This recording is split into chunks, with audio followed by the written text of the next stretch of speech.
massive round of applause for Karl Craig-West. Turning up there, Captain. Thank you very much. Is everybody having a good time? Yay, good, glad to hear it. Forgive me if the glare of the lights affects your eyes. It happens a lot, folks. Well, this evening I'd like to take you on a bit of a lyrical, because I enjoy wordplay. And words are wonderful, how they're used, confused, and abused. But without words, we'd have some very interesting situations. This would be a picture of a microphone. Not that interesting. But the point is, sometimes you can really have some fun with words. And I want to take you back to when I was young, not that long ago. I used to read a magazine called Smash Hits. Anyone remember Smash Hits? You're all old. And Smash Hits was fantastic for those of you who don't know. They used to put the lyrics to words in Smash Hits, long before the internet. You had to buy something. And they also did articles about the bands. And this guy called Andy Taylor, from a band called Duran Duran, some of you may have heard of, I read that he played the lead guitar. I thought, bloody hell, he must be strong, because lead's really heavy. And then I thought, if there's other people who play the lead guitar as well, I thought, these guys must work out. Took me a while to work that one out. Another word that used to get me when I was young is custody. I used to get really excited when I heard that somebody was taken into custody. Thought, wow, this custody must be really, really good. I hear that people are fighting over it. I didn't realize that custody was not to custard the way lemony is to lemon. And you can also, but there are a lot of words which are confusing. Now let's take the word masticate. Anybody know what it means? Yeah, you might want to explain to those around you. Thank you. The thing is, you could picture this word, couldn't you? Because it's actually a moderately innocent word that sounds like something that, quite frankly, isn't. Just off for lunch?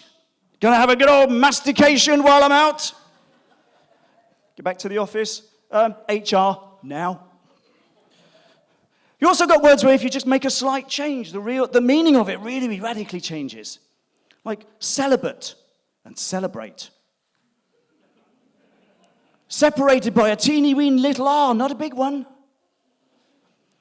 Could you imagine Kool and the gang getting it wrong? No, not cool. I ain't joining your gang. And you got the word fiancé. Is there anybody here engaged to be married? Yep, that's about right for a room this size. But the word fiancé is separated by the word finance by just a little N. Now, to me, that's a little close for comfort. Please allow me to introduce you to my financier. And I suppose if you've been engaged for a while, there might not be that much difference. Anyone here married? Good. Did you know the word Mary and Martha are separated by a little T? Not a big one. And some might think, well, Mary, Martha, there ain't that much difference. But also wifey and Wi-Fi. Just imagine getting them confused. What's the Wi-Fi password? Oh yeah, that's it. CREDIT CARD, capital C's. Thank you. And then you go on to hubby. Some people get married so many times they ought to be called a hobby. Hobby. Is your hubby a hobby, or are you a hobby? Hobby. You get the picture. But then that leads me on to words like hobbit and habit. Imagine getting them confused. That's a really antisocial habit you've got there. You really should do something about that. You cheeky sod, he's my favourite friend. He's followed me. Don't you listen, Derek. Rude. And also you've got, you see, this makes me feel for those coming to this country from overseas to learn the English language. Because let's be honest, plenty of people here, natives, don't speak the language that well. Especially in Leicester. And I'm not from around here. Why do I care? One of the funniest things I learned in Leicester was the phrase, awiya. What? Awiya. What? How are you? Oh, why the hell didn't you speak English in the first place? So people coming to this country, now what gets me is words that have the same endings, that have totally different meanings. Like words that end in ist. For example, racist. If you're a racist, you don't like someone because of their ancestry or their skin color. Yep, got that. How about a sexist? Don't like someone because of their gender. But what the hell does a dentist not like? Dents? What about a poor archaeologist? Does he not like archaeologues? Whatever the hell one of those is. And what about an analyst? Does an analyst not like anals? And the great thing about the word analyst is there's two ways of taking it, potentially, literally. And you could have, an analyst is somebody who examines things, and the other one could be some kind of therapist. Just off to see my analyst, the most interesting therapy I've ever had. But other words you might not want to get confused are burger and bugger. Apparently one is meat in some buns, and the other is a kind of sandwich at a fast food place. But there could be an opportunity here if you do get them confused, like a fast food chain for gay people, Burger King. You can have the copyright on that one, I really don't need it. But there's also some deliberate fun you can have with it as well. Because think about it this way, changing just one or two letters you can have a lot of fun with this. So how about a rock band for female mathematicians?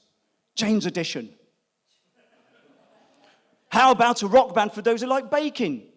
Buns and Hovis. But I'd like to end, thank you for indulging me on my little journey, but I'd like to end with a true story. Happened a few years ago. My oldest daughter, when she was 15, took part in the Youth Comedy Festival. And at the time, the good folks at Leicester Comedy Festival made a documentary called Doc Comedy. And so I took my daughter to see this documentary. And after the film, she said, "You know, Dad, you really ought to do comedy." At which point I said, "I'm almost the least funny person I know." And she said, "Yeah, Dad, but think of the irony." And on that note, I'd like to thank you very much. My name is Karl Craig West, the least funny person my daughter knows.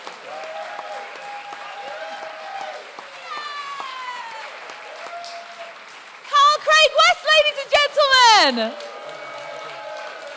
It's their first time! I mean, I am amazed!